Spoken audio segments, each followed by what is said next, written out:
All right, well, good evening, everyone. Thank you for joining us. I just want to say thanks Bonnie and I can't remember everybody's name, but I know Bonnie, Stephanie, um, and everyone at the CPAC for letting me do this. Just want to talk a little bit more about ABA tonight and some of the, sort of the common concerns that most parents seem to have with having an ABA program that comes into your home.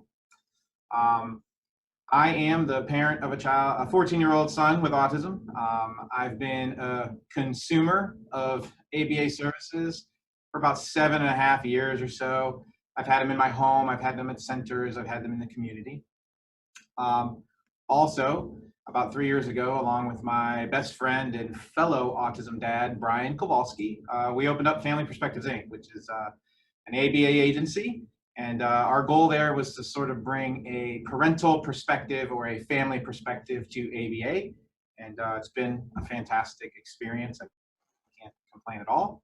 I've done some other things in the autism community, but that I won't talk about. But I'm always excited to talk to parents and happy to help with things that have to do with ABA or don't have to do with ABA. So with that, I do have a little disclaimer that I want to give you guys. Oh, let me click here. Should be running over. All right, there we go. Tonight's discussion should not be considered legal advice. It's not representative of an all-encompassing presentation on ABA. Every family's situation is a little bit different and should be treated as such. So the advice shared tonight should be used to complement your individual family's decision with regards to doing ABA or not doing ABA. With that said, I do have a little bit of an agenda. Tonight we're going to take a look at the top 5 common concerns for parents. We're going to talk about boundaries as well. We're going to tackle the dreaded wait lists and how to beat them, or at least how to move up them, so to speak. I'll briefly discuss insurance because insurance concerns always seem to come up with ABA, but that'll wrap right into hours and hours approvals and kind of how to figure out what the right amount of hours is for you. If you have any questions along the way, just please type them into the chat and I'll ask somebody to monitor the chat for me. And if you just interrupt me, or we can take them at the end, either way. So some of the top 5 common concerns for parents, these are in no particular order. I'll just briefly talk about them and then we'll sort of get into each one. But a lot of parents seem to report that they have some concerns with the sort of potential disruptions that an ABA program could bring into their home, as well as any sort of judgments that, parents worry about how if their parenting is going to be judged or how they maybe keep their home is going to be judged. We'll talk a little bit about parent involvement and parent training, because there's these fancy words called parent training in ABA. Sometimes parents get a little worried about what that means and if they're going to endure some sort of large, responsibility in the actual therapy. We're going to talk a little bit about keeping professional boundaries, and really we're going to talk about how to keep professional boundaries and some of the, I guess, common pitfalls parents seem to fall into sometimes with keeping boundaries. And I'm a parent and I've done this, so I'm not judging anyone because I'm just as guilty as anybody. We're going to talk about staff turnover, and the assignment of staff, and parents' concerns about staff, and some of the comments that we get a lot of times. And then I'm going to talk about the common concern that we get a lot, which is after parents get rolling in an ABA program for a while, we hear a lot of times, it only seems to work for Katie. I threw Katie's name in there because my son once worked with a girl named Katie who was great with him. So it only works with Katie. It only works for Katie. So we'll talk a little bit about that and why that's a common concern. Before we get too started about judgments and disruption of home life, I just wanted to mention a word about mandated reporters. So just like any doctor, teacher, childcare provider, ABA providers are also mandated reporters. Basically, that just means, a mandated reporter is required by law to immediately report to the Department of Children and Families any situation which they have a reasonable cause to believe could be that a child could be suffering from neglect or abuse. their job isn't to substantiate it or prove it or investigate it or anything like that. It's just, we're mandated by law to report it. So it's no different than sending your child to school, because everyone that works at a school is in the exact same situation, or if you've ever sent your kids to a daycare, exact same situation. But sometimes parents don't think that ABA providers fall in that category. So I just wanted to let you know that they do.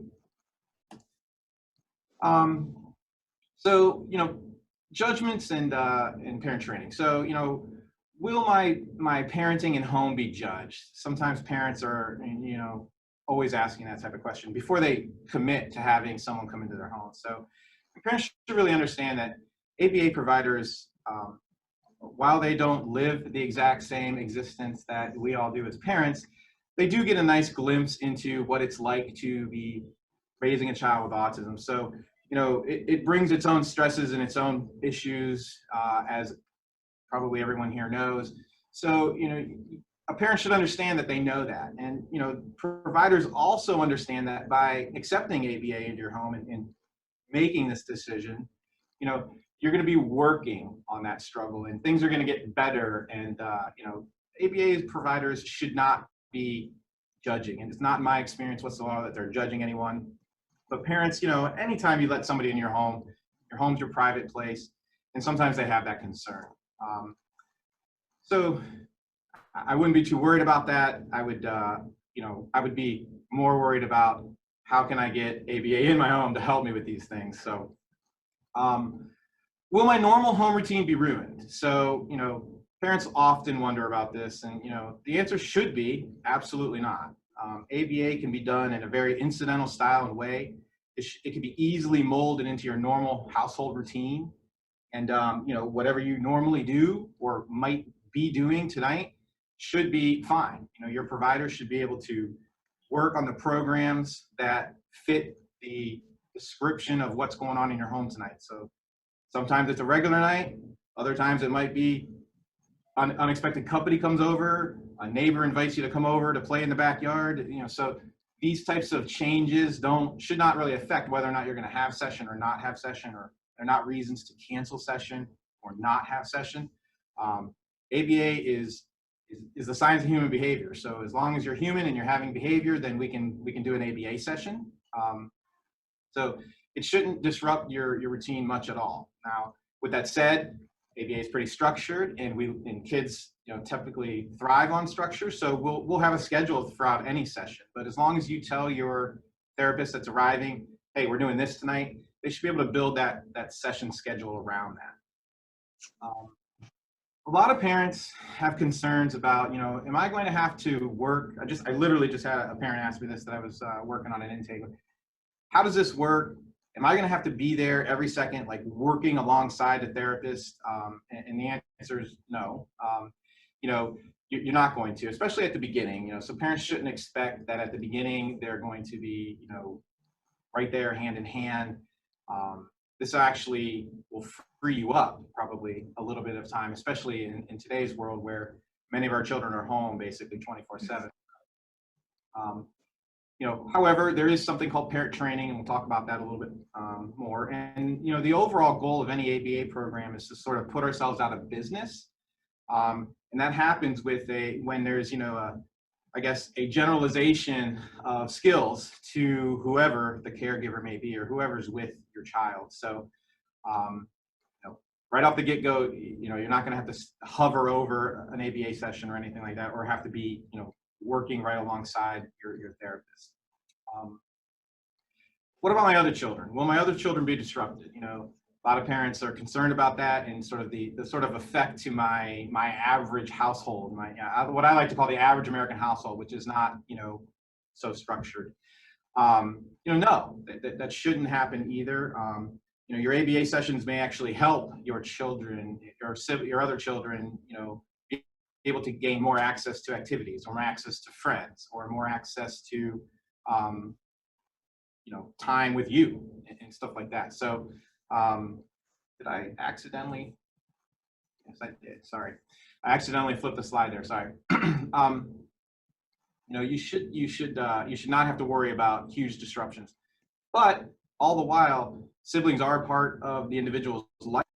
So, some programs should incorporate your siblings. In my household, we had to do that. My 3-year-old was blowing up my 5-year-old sessions, and there just was no way around it. We had to include the 3-year-old into the sessions because he was acting worse than anyone in the house when he wasn't included. But you should expect that siblings can be included as well, because that's a big part, probably the biggest part of your child's life. A lot of times parents don't recognize that or realize that because we're so focused on what we have to do in parenting. A sibling relationship is probably going to be the longest relationship in your child with autism's life, way longer than the parent-child relationship. Hopefully our children live way longer than we do, and their siblings are living right alongside with them. So siblings are a big role to play in anyone's life. So parent involvement in parent training. Parents should understand that the more they put into an ABA program, the more they're going to get out of it. Parent training has shown to reduce stress, parent stress. It improves family interactions, and it can improve the treatment outcome of the individual.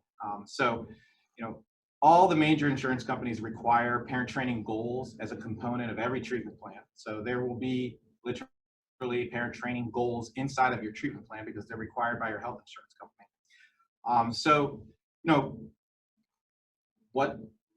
How is parent training tracked? So you as a parent should be asking your clinician that question. What is my parent training goal? You should be looking at your treatment plan.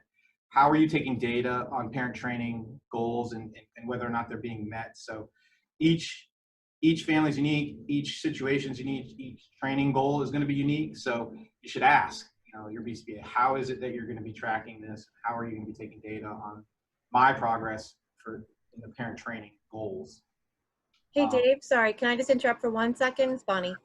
Can we just have you slow down a little on your rate of speed? I mean, we don't have a translator available, but Okay. some people who are, English is not their primary language are joined and have people with them, maybe helping. Yep. So that it sounds like that. I don't know how to read other languages very well, but I think that's what's coming across. So if we could just try and support them, that would be great. I'm sorry we don't have an interpreter at our meeting. No, that's fine. No, that's fine. Thank you. I tend to speak a lot and fast, so I'll try to slow down. So going just back to how is parent training tracked? So there will be parent training goals that are a part of your treatment plan. You need to ask the BCBA who's creating that treatment plan, how is that data going to be collected? So how am I going to be measured as to how I'm making progress on these goals? Additionally, do you have to do parent training? Do I even have to do it? So a lot of times parents, will avoid scheduling time for parent training, or they'll cancel time that's been scheduled, which creates problems for your BCBA. But yes, the short answer is yes, you need to do parent training. Your health insurance company tracks it because parent training has its own unique health insurance billing code. So they can just easily see whether or not any parent training has been conducted on your case. And if it hasn't, that could put your program at risk a little bit. So yes, you have to do it. Yes, it's tracked. You need to know how your BCBA is going to measure that, how they're going to take data on your goals. And the way your health insurance does is they just run a report, and basically it's called a utilization report. If you're not utilizing that code, you come up on the report, and that can mean different things for different people, but it's a part of ABA as well. So it's really not true ABA if there's no parent training. So you're going to be involved, and at the beginning, not as much, but as you get going and ramp up, more and more. Any questions on that?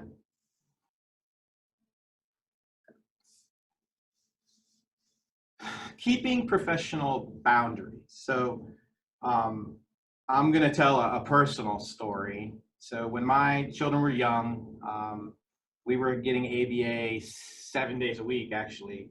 But Monday through Friday, we were getting ABA twice a day, before school and after school. And the after school program ran right up until bedtime. So my child with autism was in preschool. After preschool, he would go to daycare and he would join his younger brother who was in daycare all day.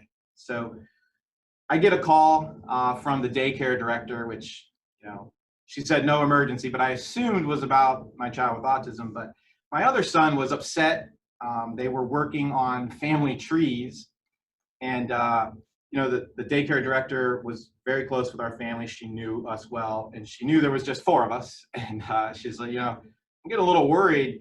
Caleb keeps talking about this guy named Ben, and he insists on putting a tree on your family tree. And, I'm asking him who he is. And did anybody move into your house, or do you have a relative that's staying with you or something? And I just had to laugh. I'm just like, wow, no, that's our ABA therapist, Mr. Ben, who, now that I think about it, he was in our home at 6:30 a.m. in the morning until they left for daycare or got on the bus.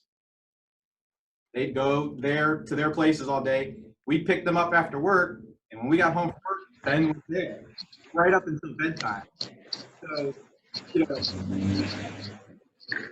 I said, let him be on there.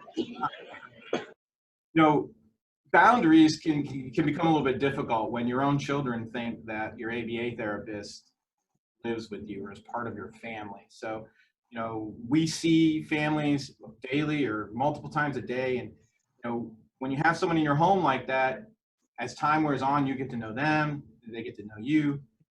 Even myself, if I'm honest as a parent, I learned quickly that boundaries can easily be crossed because I was crossing them, So I found people who worked well with my child. They built a relationship with my child. My child was safe with them. And, that seemed to open up possibilities for me. So I would mostly surrounding babysitting, for me.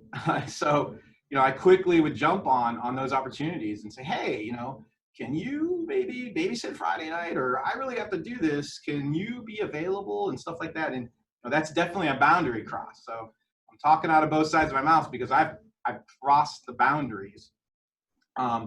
So, parents need to be cognizant of that.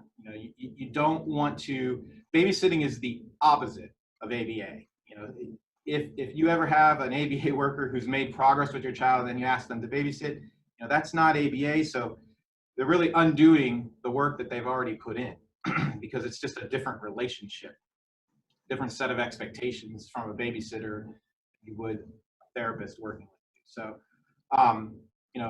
try not to build those personal relationships. It's hard, but you have to understand it, and families need to know this too, that staff person's not moving in. They're not going to be there forever. That your change is coming one day, whether it's 6 months in, 12 months in, 18 months in, whatever it's going to be, you're going to have a staff change. So, you want to keep the relationship friendly, but not friends or not an extension of the family. You don't want to be inviting people to birthday parties or parties that you're throwing. You don't want to be giving gifts. You don't want to invite them to come to a football game with you or to the amusement park with you, things of that nature. Healthy friendships can be the lifeblood of a ABA program, but codependencies and misunderstandings can occur quickly, and they happen often. And just that last part about latching on, you don't want to latch on to a staff. Many parents that are getting ABA and are very happy and pleased with their ABA program, it's because of the people. And when the people change, they get upset or worried or concerned, and rightfully so. But I'm here to tell you, it's going to happen. Your staff's not moving in. They're not going to be a permanent fixture in your child's life. Kind of like your teacher. I loved my son's third grade teacher. She by far has been the best teacher he's ever had. And to this day, she still communicates with us as a family. And I, I just said, can you move to fourth grade? When it was time for him to go to fourth grade, can we just move you? I mean, I literally asked the principal, can we just move her to fourth grade? And it doesn't work like that. So, parents should be aware of trying to keep boundaries and understand that, the work that ABA does is life-changing. It works. You're going to have great staff. You're going to have new staff. You're going to have changes in staff. It's just part of life and part of ABA. So let's talk about staff and staff turnover. You got to kind of understand the field of ABA and the climate of the field. So, in 2011, this state passed a law that gave access to anyone with health insurance to ABA, medically necessary treatments and therapies, one of which could be ABA. And at that time, not every state in our country had that law. But that autism insurance reform law has swept the nation. All 50 states now have some version of autism insurance reform law. And so the demand in the field has gone just completely vertical.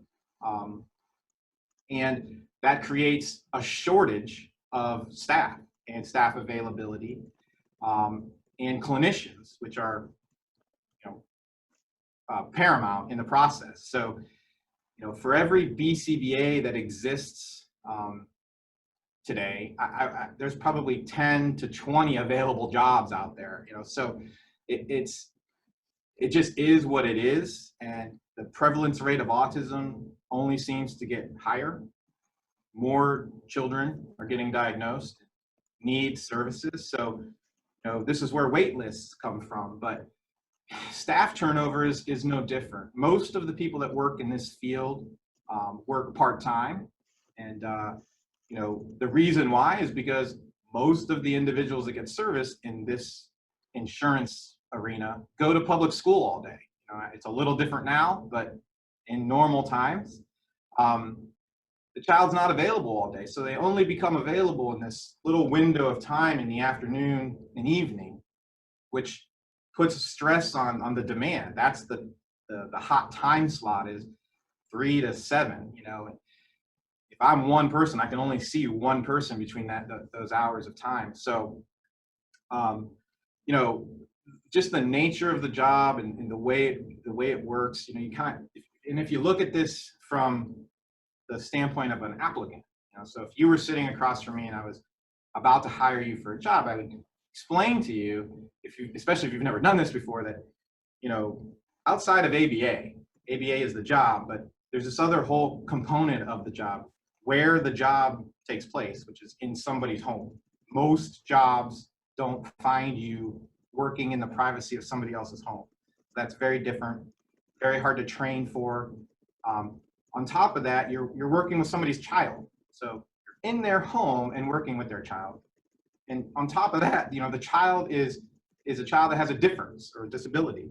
So, if I'm in college and I'm looking for a part-time job, do I want to work in a building somewhere where I go to the same place every day and help a customer, or do I want to go into your house to work with your child who has a disability? And I think everybody knows that sometimes those deficits that kids have with autism can be challenging. So not on top of that, the individual can have some challenges that are directed usually at you. So if you look at it from that standpoint, not everybody wants this job. Staff burnout in this job is a real thing. And if your agency is not looking at that or concerned about that, that's a problem, because staff will leave. They'll try as long. I've seen it time and time again. They'll stay quiet and they'll try as long as they can until they say, "I'm done. This isn't worth it." And and then you get that abrupt loss of staff. So parents need to try to understand. And it's hard because you go from having services or having a staff to not having a staff. And I've been there. I've been there so many times. And it's just really a part of the field. The turnover rates are high. And there's just not a lot of experience, especially with the demand, so people who have experience in the field, they can get 5 jobs in one day if they just put their resume on Indeed or apply, so it's not hard to lose staff. There is competition in the field too. I mean, we don't get into any of that here because we're parents, but and we really haven't had too much of that happen to us, but we've seen it. So poaching of staff is something that happens. It's very competitive, and companies can't service kids on a wait list if they don't have a clinician to service a kid, or they don't have a staff person to service a kid. So they go and find them.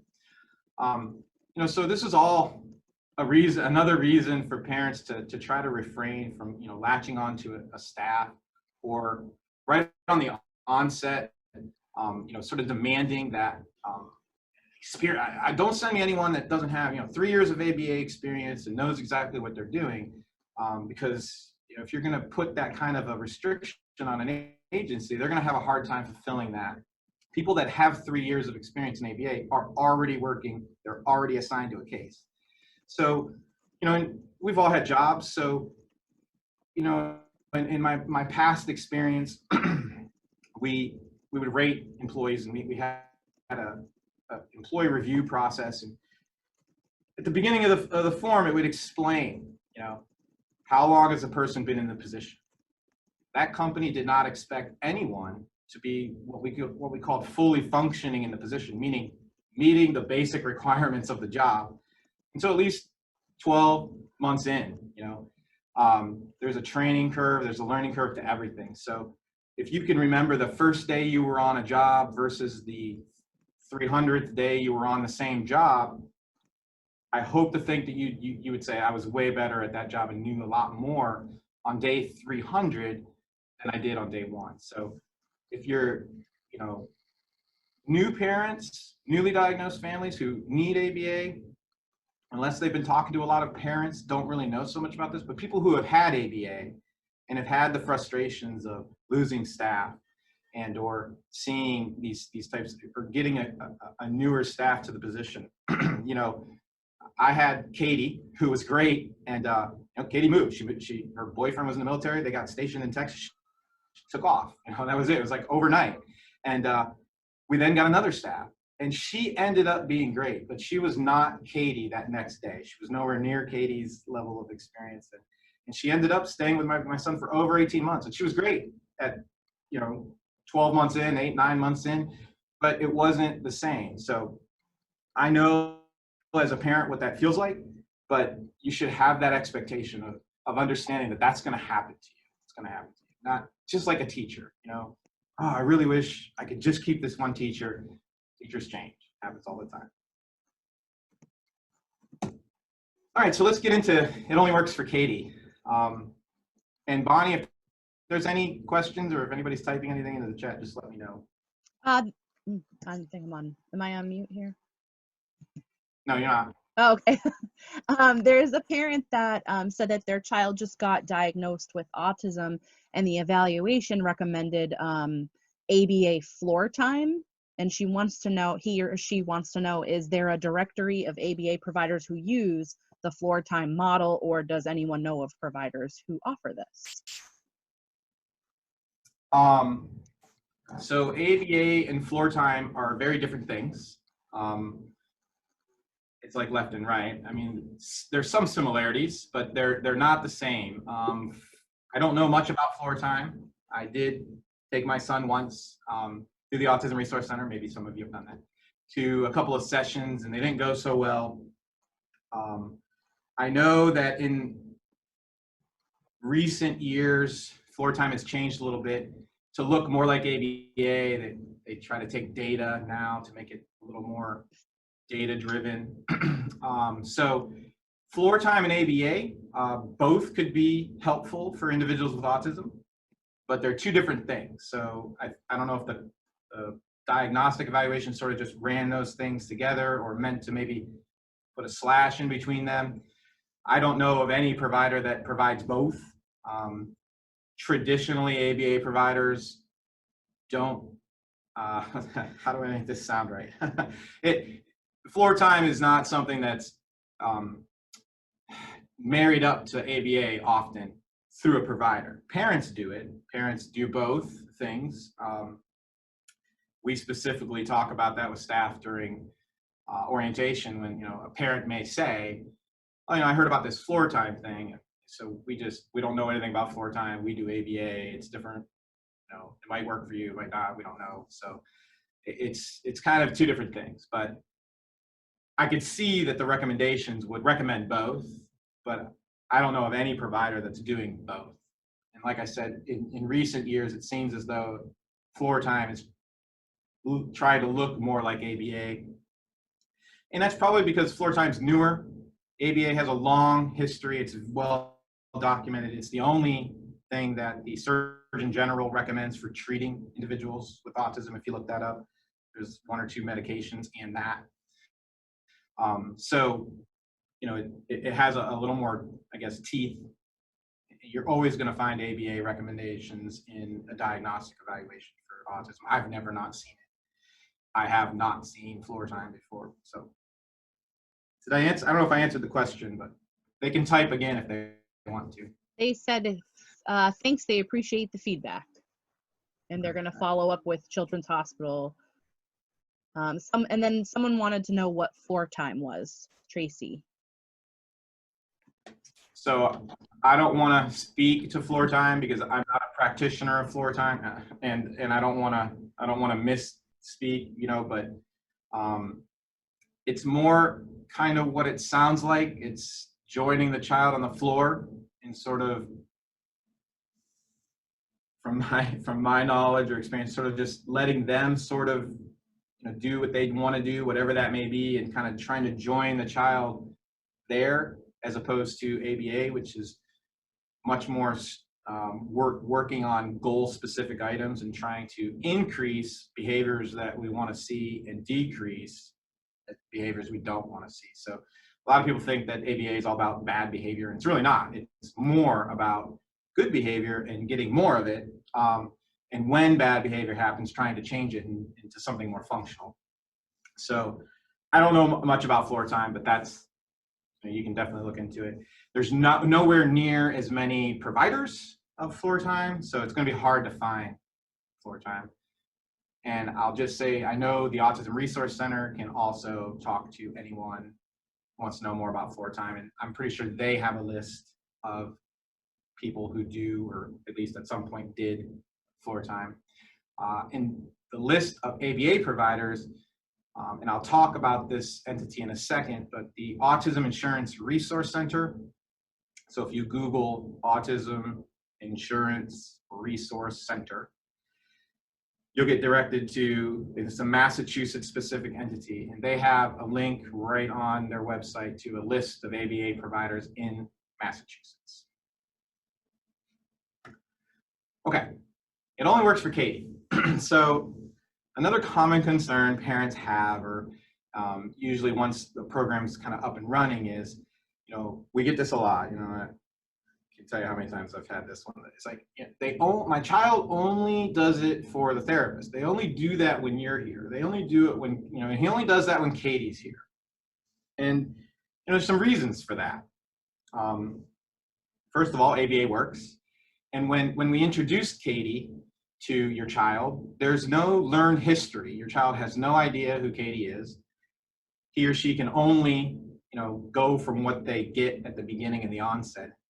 Any good ABA program starts with rapport, so it's usually doesn't look therapeutic at all. It looks like play, to build some rapport between the child and the staff person. But,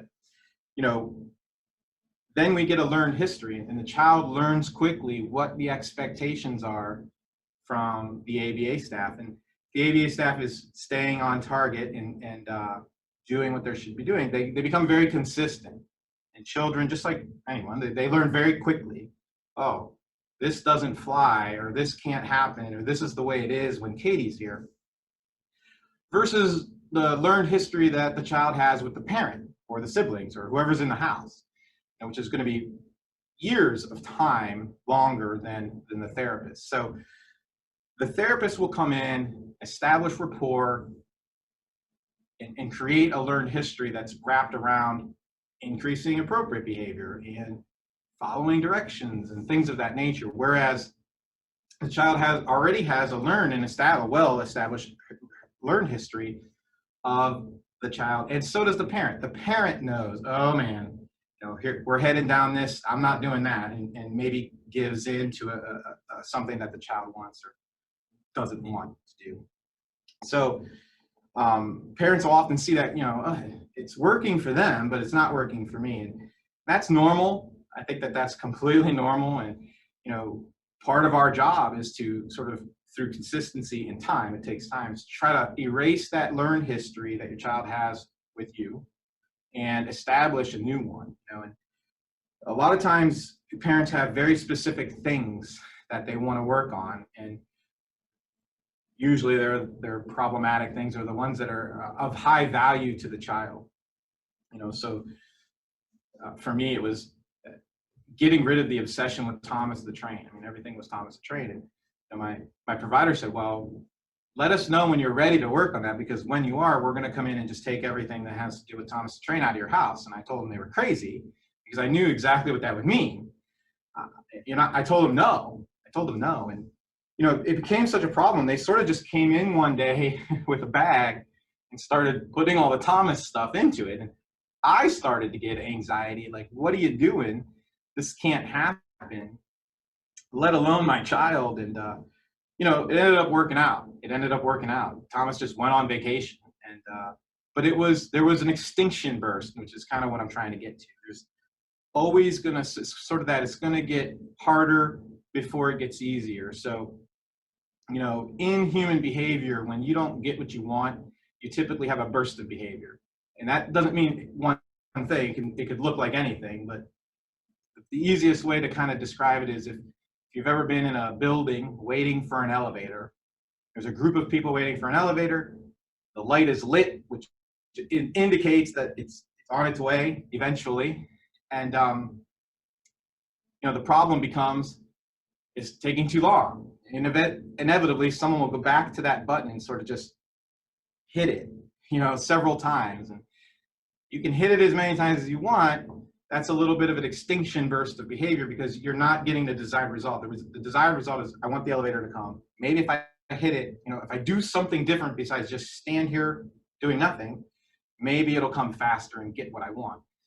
And when you work on challenging behaviors with children, they're gonna probably, when you try to make something go away or become extinct, they're gonna have a burst of behavior. And how much it's going to be, we don't know. How long it's going to be, we don't know. What we know is if there isn't one, then it never was really an issue, and either that or we're doing something wrong. So an extinction burst actually means it's working, it's the desired result, and you got to work through that. So the whole "it only works for Katie" or "it only works for you" has a lot more to do with your child simply having a history with you, knowing your tendencies, knowing how you react to their behavior, and you knowing them and reacting certain ways and trying to break that cycle. So, we'll come in, and what's nice is, again, Katie comes in and establishes a rapport and works on some of these things when Katie's here, only when that's during that time.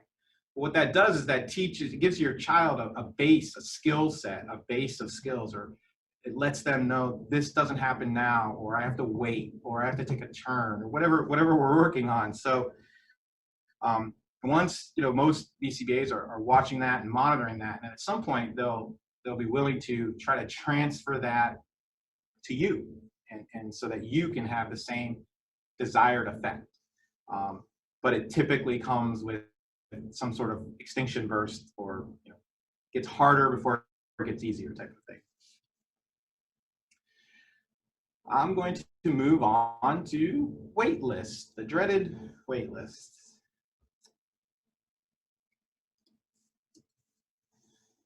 So a lot of parents, understand that there are long wait lists for ABA, and you hear that all the time, and it can discourage parents from even trying to obtain ABA.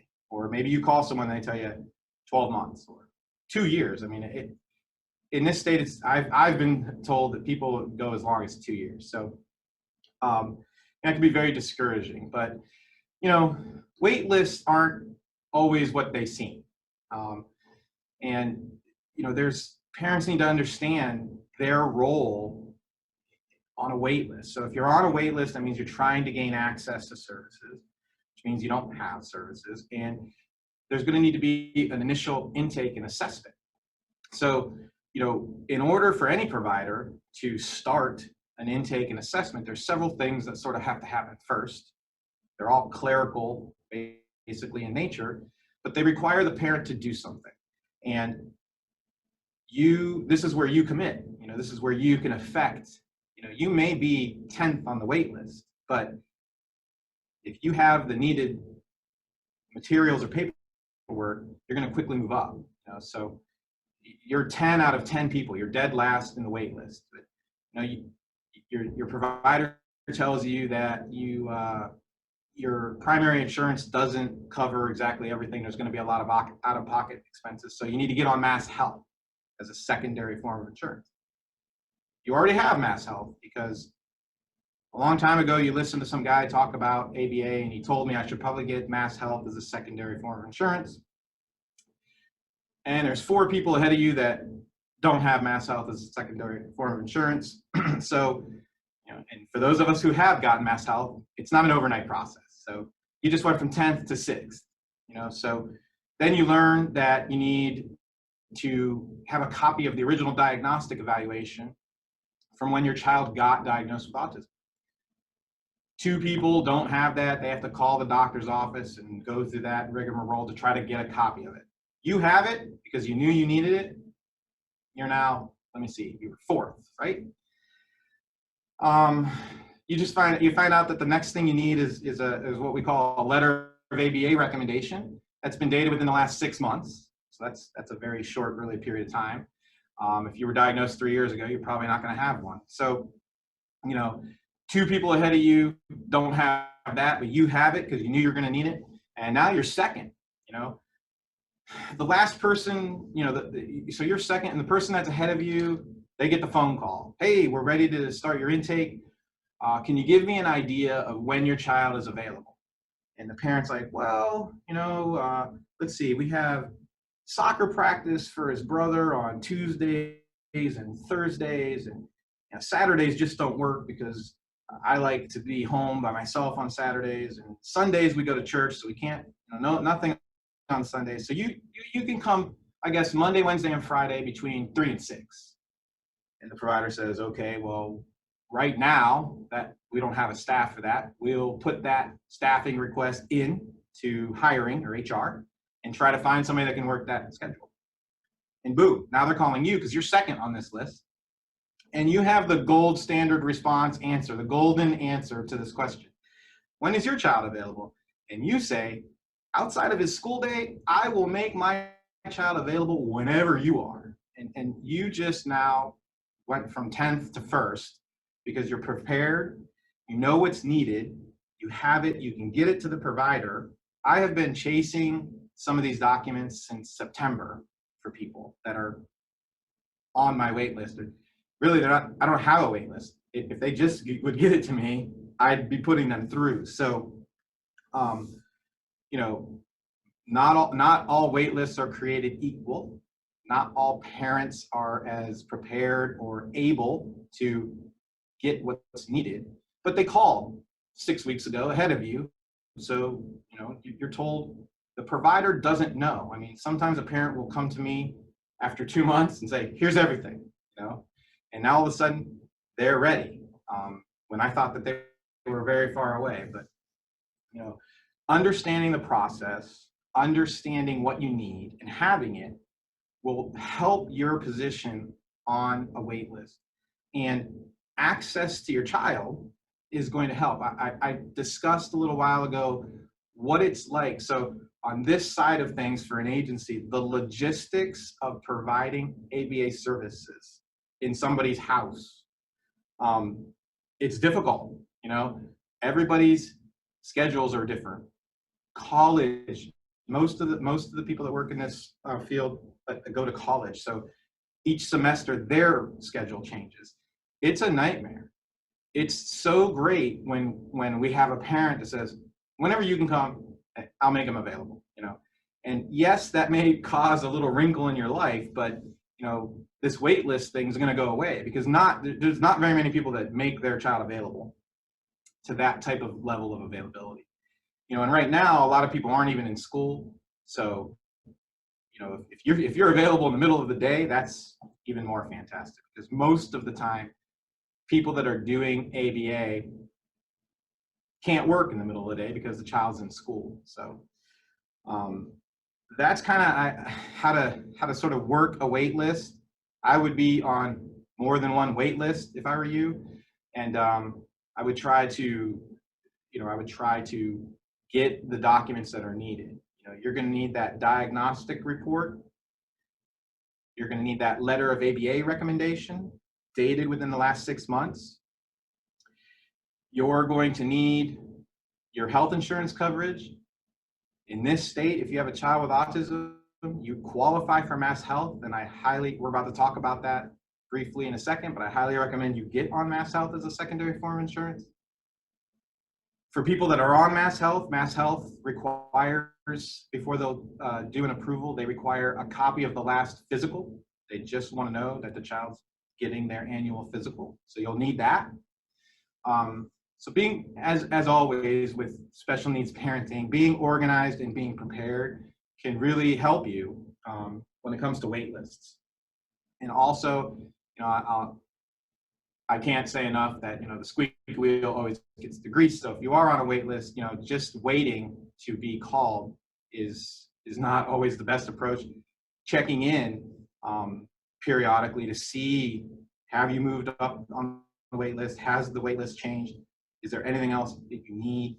Once that information's in, you know, then you're truly waiting for a slot. If that's the case, if there's that many people that have submitted all that information, but it's typically not the case.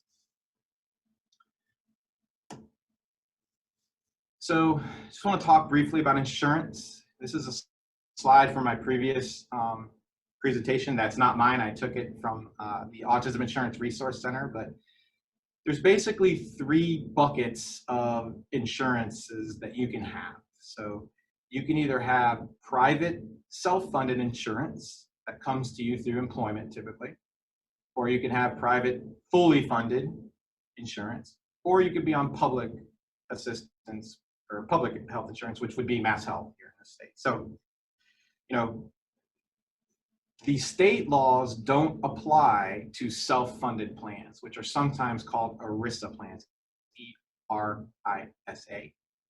So technically, the law that protects your access to things like ABA doesn't apply because it's a state law, it's not a federal law. However, most, not all, but many employers who fall in that category, self-funded is hard to explain, but they can choose to cover it, and many do. So just because you're in a self-funded plan doesn't mean you're exempted. But these kind of all overlap, which is the purpose of the slide. So let's talk about Mass Health a little bit.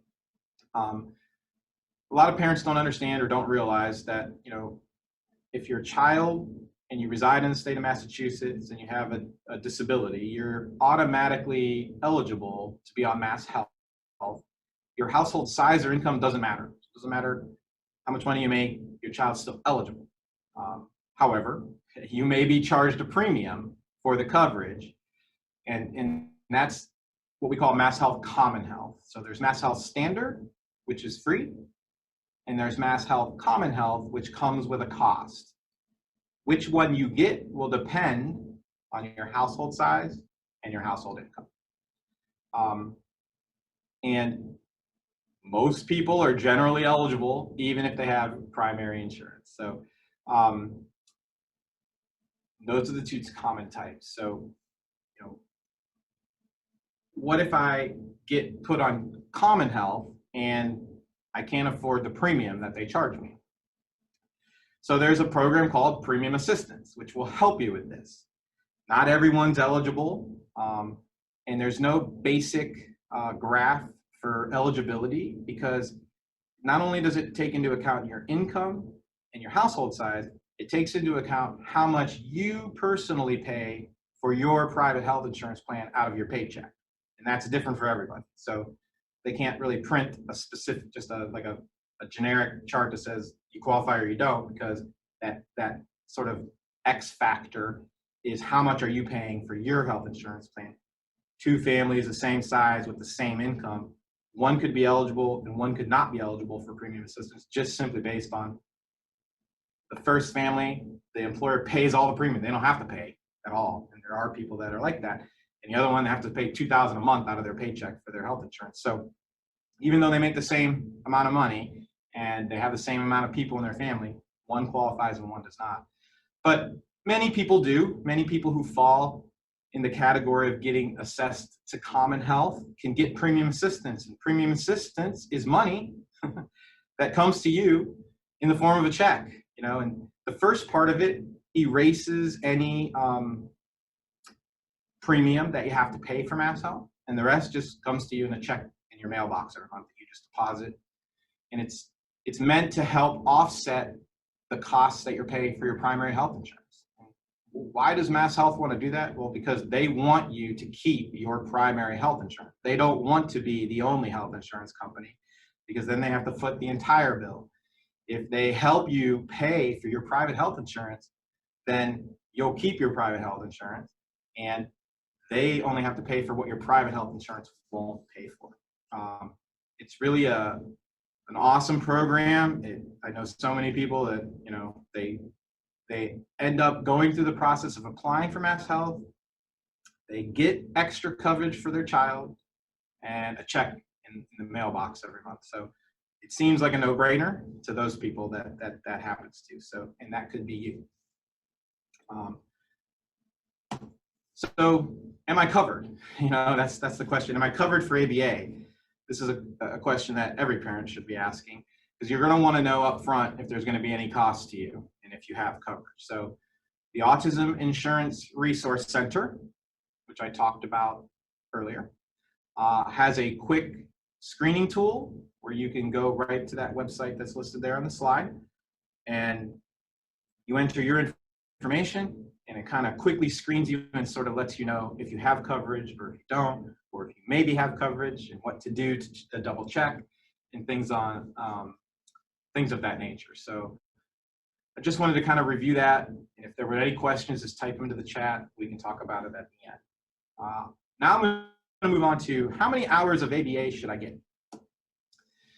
So parents often wonder about this. And if you do any Google researches on this, you'll come across a wide array of answers or information. So, and one of the things you're going to come across is, early and intensive intervention, give you the best long-term outcomes. And I think that's very true. That's why there's a thing called early intervention. And if anyone's ever had early intervention, that's obviously free, and it comes to you from the state, because the state's trying to intervene early to help, hopefully, potentially, get you back onto developmentally on par with your peers, and you won't need things like special education or other services in the future. So you'll come across that information, and there's a lot of information about how many hours, but what really matters is not the information you're going to find on the internet, which is so often the case. What's going to matter is, and parents should take a vested interest in the intake and initial assessment process with any ABA provider that they're trying to go through an intake and an initial assessment. So during that process, that's the process where the agency and the BCBA that's going to be assigned to the case is going to do your assessment, your intake, initial assessment. And no two look the same, but that's where the clinician is going to be observing, asking questions, looking at history, asking you to hopefully fill out maybe at least one formalized sort of assessment about your child. And they're going to formulate their treatment plan, their initial treatment plan, based on, that's it, the assessment. So if it's one visit for 1 hour, I don't know, how much can they really capture in one visit in 1 hour? So parents should be asking about that with a potential agency and what they do. So, you know, what's going to happen is the clinician, who is known as a qualified qualified healthcare professional, basically, you know, that just means that their recommendations meet the definition of medical necessity, which is required to fall under the law. So your BCBA is going to make a recommendation on their treatment plan of how many hours they need to see your child in order to make effective progress on the treatment plan they've created. So no two are the same. And sometimes, you know, I hear stories, I don't know this, but I hear stories that some agencies just throw a standard number out there or whatever. We've never done that. It depends, you know. I think it's best that if you feel comfortable with the assessment that's been completed, that you stick to the recommendations that have been made. You know, that's what is being recommended by the clinician, the BCBA, who did the intake and assessment. And that's what they want to be able to make progress with your child on the goals that you've discussed with them, that they've seen are needed, and that through formal assessment, they've determined we're going to work on this. So that document will change. Those goals will change over time. But what you need to know is I would stick to those recommendations. So if you're thinking about getting an ABA, you know, I would expect, you know, between 18 and 30 hours a week, sometimes 40. It just depends on the individual, on the level of need, on the assessments that have been completed. And that's where the key is, right? So if it seems like it's going too fast or too easy, then it might be a little bit cookie cutter. Might be, I don't know. But, you know, parents should be asking those questions. What is your intake and assessment? And a provider should probably have that readily available on their website. We do, but you know, I'd be asking. And you'd hate to not go with an agency because of that, but if it's not going to be sufficient and they're just going to throw a number out there because that's what we do, then, you know, how effective is that? You know, how many hours is that going to be? A lot of parents, you know, they worry about, well, how am I going to get 30 hours? So many providers have 8 centers like we do. So, you know, I'd be a little, my only, so some of the services can be done at a center. I'm a little leery of entities that only do center-based services, and not because the services are bad or not because it's not ABA, but because your child doesn't live at the center, they live at home. So, you know, as a requirement here, at least some portion of your services have to be done at home. Your child lives there the most, and that's an environment that they need to be able to demonstrate skills in. Even if it's just for us to see that the stuff they're doing at our center is generalizing, which is a part of ABA, have to have it, to the home or to other environments. So if they're only ever in one environment, I'm not sure how you measure generalization other than parent report or even individual report when they tell you they do things. But that is my presentation tonight. And you know, I thank everybody for listening and coming. If you have any questions, or Bonnie, if there's any questions, certainly let me know. Hey, Dave, thank you so much. That was great. We are working on, just so people know, we are working on actively on getting this, once we've downloaded it, to get it dubbed in Spanish, and then also get the presentation. Dave, if you can forward that to me when this ends, so we can also get the presentation, you know, sent out in Spanish on our side once we get your copy. That would be great. And then I'm looking in the chat for some questions. Looks like you covered a few things. Is ABA possible for teenagers previously unfamiliar with the model? Yes, absolutely. The answer to that question is absolutely. there's ABA is the science of human behavior. I talked about this in my last one. So, but basically, it could be done on anyone, and it's done to all of us all the time. Many large companies hire the same type of clinicians that we hire, BCBAs, to work on influencing or changing consumer behavior, right? So that they can make more money. So age doesn't really apply to ABA. It doesn't really matter. I've seen adults that are newly diagnosed, sometimes in their 30s, who obviously have, they've made it through life. Some of them are married and they're calling and seeking services because they've recently been diagnosed with autism. So the answer to the question is yes. That's fine. Your provider will be able to navigate the start of services for someone that's in their teenage years differently than they would somebody who's 5 or 6, but should be fine. All right, awesome. And can you just remind us again, how do you start the initial process? I know that you went over that in the beginning, but just to like circle back, people reach out to who to start the process for in-home ABA? So you can find a list of providers in Massachusetts at the Autism Insurance Resource Center's website. Okay. You can just Google ABA providers near me or something like that. You would call and let them know, you're going to need a diagnosis of autism. Oftentimes people call whose children haven't quite yet been diagnosed with autism. They're sort of waiting for an evaluation to be diagnosed with autism, and that's fine. But in order to get access to the services through your health insurance anyway, you're going to need that diagnosis because that puts it into the law. And you're going to tell them I have a child with autism and I'm seeking ABA services, and they're going to start their intake. And for our agency, we have 12 or 13 questions we ask you in an initial needs document. It's just your name, your address, your child's name, your date of birth, your health insurance information.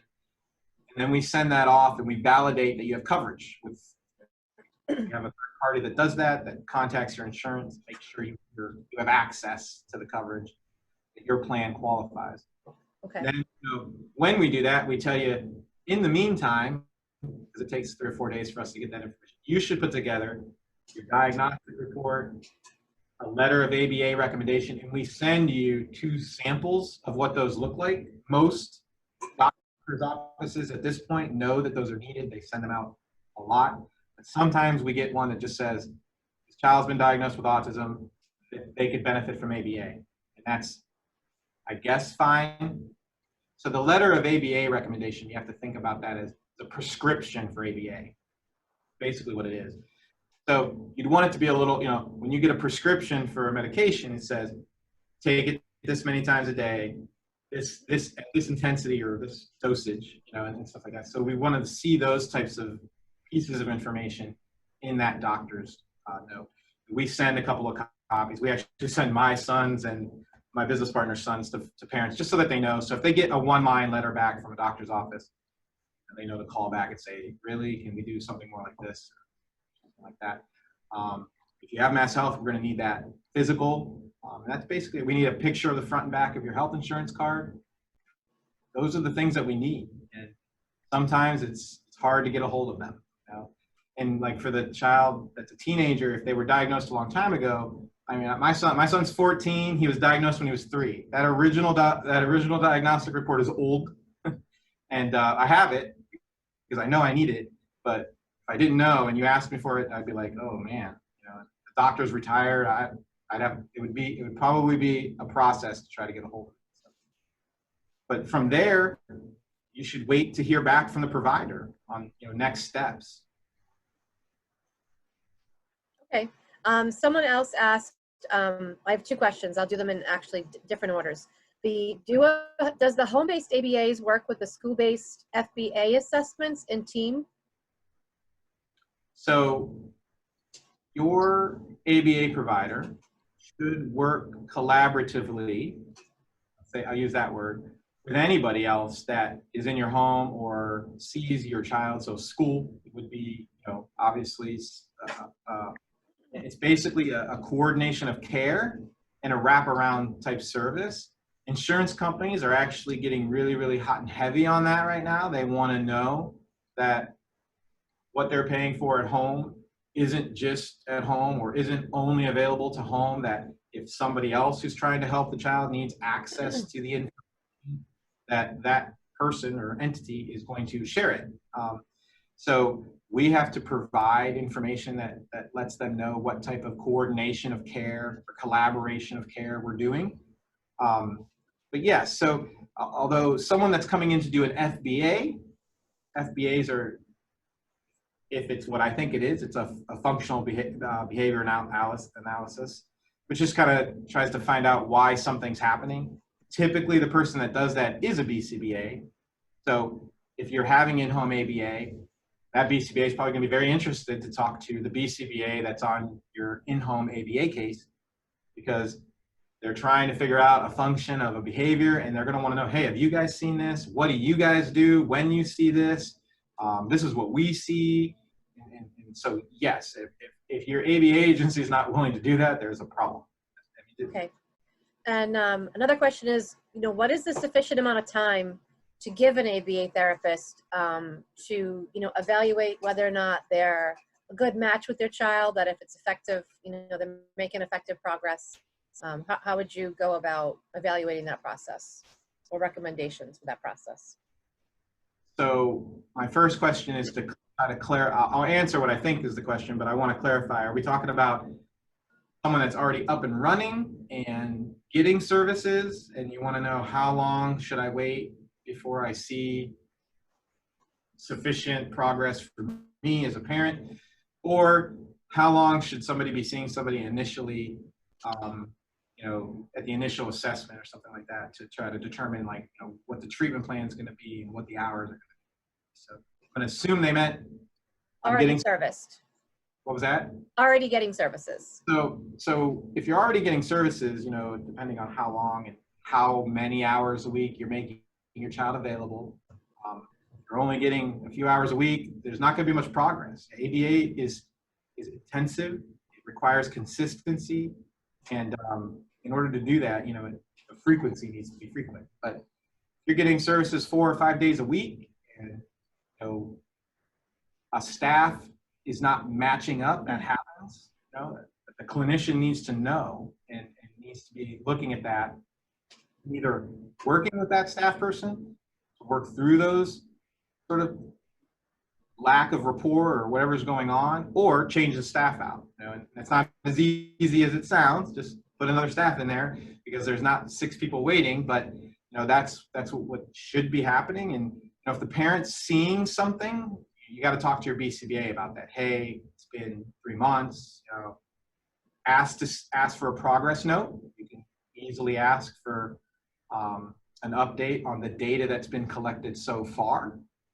And data is always able to be converted into a graph, which makes it kind of easy to read, and you can kind of see if there's progress or no progress, or if we got regression.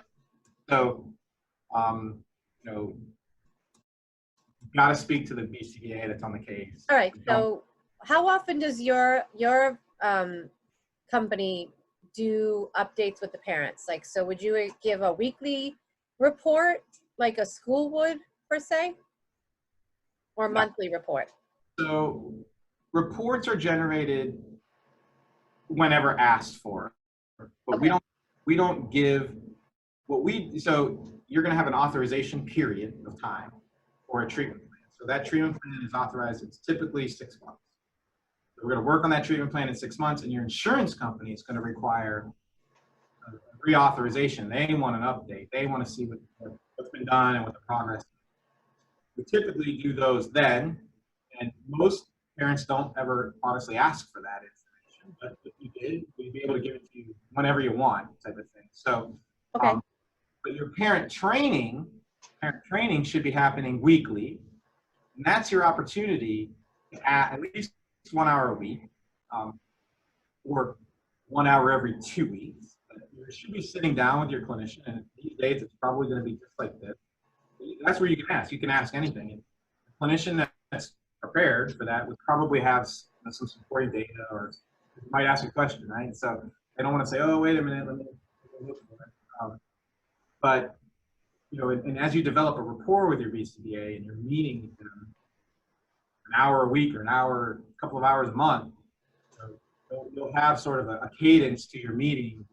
Right. If you're going to ask any questions, you know what you're going to get.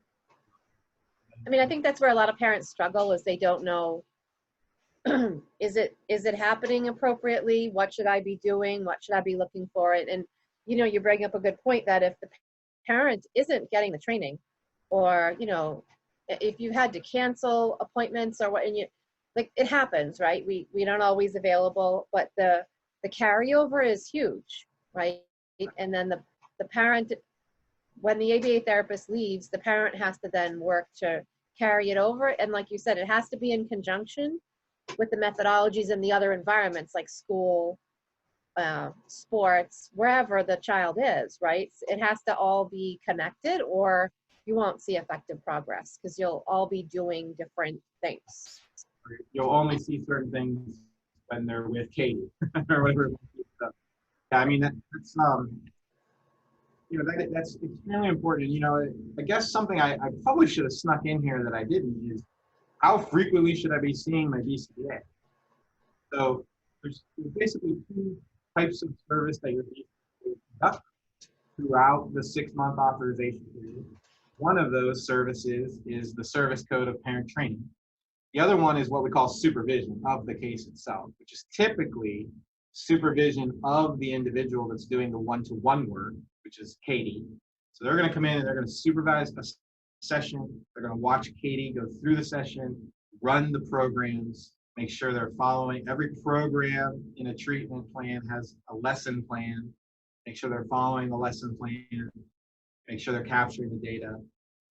Things that they don't know what to do.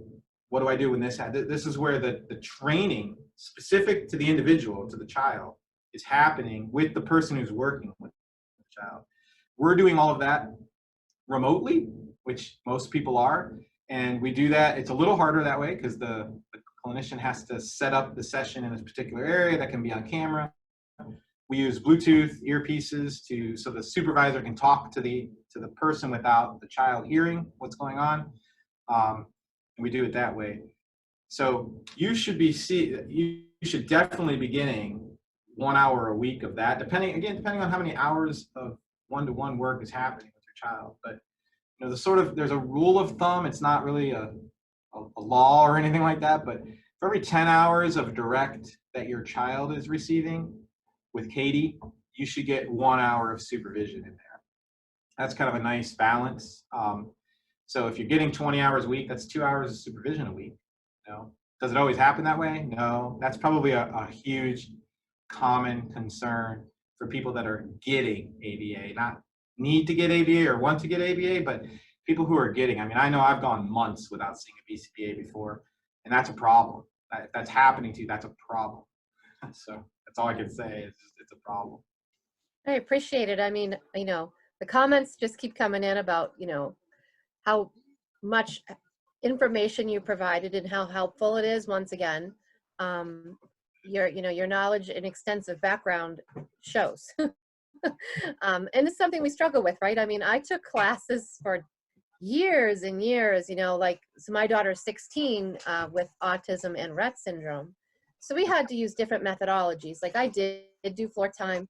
We did do ABA, just because that's what met my child's needs. Right. She needed a combination of methodologies and approaches, but ABA was always embedded as a functional piece in school and home. But it's very confusing. So I appreciate this as such a helpful workshop. I don't know if anybody wants to come off mute. If anybody has any questions they want to directly ask Dave before we end our meeting. Dave, this is a great presentation, and I know that we're going to be having you back for many more. I wasn't sure. Did you talk about the transition from early intervention to like above 3 and kind of how that works with being diagnosed? Because I know personally for us that was definitely a big challenge, because Our daughter got diagnosed right before she was 3, so we had to kind of like coordinate everything with early intervention and then our new ABA services. Yeah, so it's a critical time. That's when you're getting an autism diagnosis or when you're headed down the path of getting an autism diagnosis, it usually happens right around 2, 3. I mean, really, if you're getting a diagnosis before the 3rd birthday, that's pretty quick. It's pretty early. There's obviously a lot going on there that's indicative, and you're getting the diagnosis. So, early intervention is usually involved at that point, and you may be getting ABA through early intervention as a related service. But I've got 2 parents right now, just turned 3, just got diagnosed. The school's trying to delay them, because they've made the referral for special education services, which when you do that, they have 5 days to get back to you, and they've got 30 days to complete the evaluation. And I've got one mom that says, "Oh, we're not going to be able to evaluate him until like May." I'm just like, well, that's not how it works. Pandemic or not, that's just not how it works. So,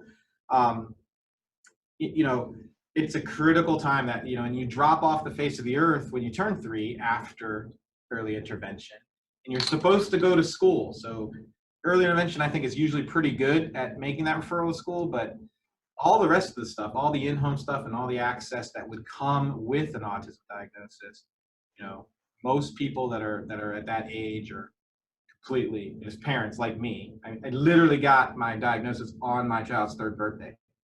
I mean, I guess I heard of the word autism, but I knew nothing about autism or what I needed to do. It was like 9 months before I even used the word autism. So it's definitely, the same process though.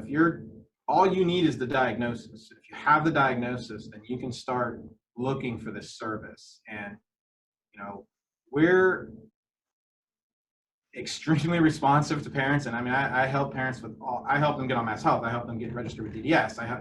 It's basically the same thing I learned, I'll use that word, when I worked at the Autism Resource Center, right? So you get an autism diagnosis, and in the recommendations, it tells you to call the Autism Resource Center. So I used to work there. I'd be the person sometimes on the other end of the phone. And, and I was trained on, make sure you hit this, this, and this. Don't overwhelm them, which I always did, but, don't overwhelm them, but make sure you talk about these few things. And it's so important. And, new families, they just don't know. I remember not knowing, and I remember the long haul it was like just to get on Mass Health. I mean, at that time, it was all paper.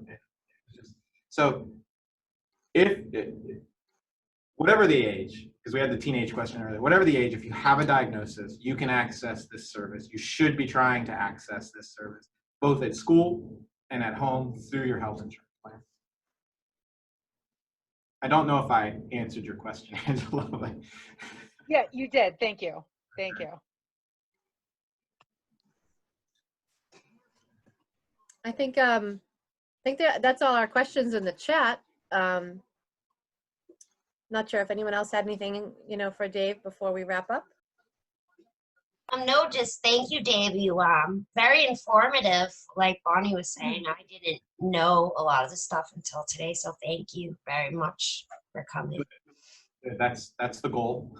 That's the goal. So thank you guys. I mean, obviously I'll keep coming back if you'll have me, and I enjoy talking to parents and helping people and trying to figure this out. I know what it's like, and that's like, I've always found, when I started working professionally, I promised myself I would not tell anyone that I was a parent of a child with autism.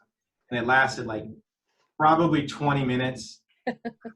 I wasn't saying it. There was nothing was happening, and I wasn't getting anywhere. And so, and I realized quickly that commonality brought down a lot of barriers, and it was so much easier to make progress and stuff like that. It felt like so. I remember what it's like, and I live this thing every day. I think it helps, that you share that, because it helps people get connected to the speaker. Right. I mean, I don't think we needed to know per se, just based on the way your knowledge, flowed. But I think a lot of people will just feel that personal connection, and I think it helps. Definitely very helpful. Thank you.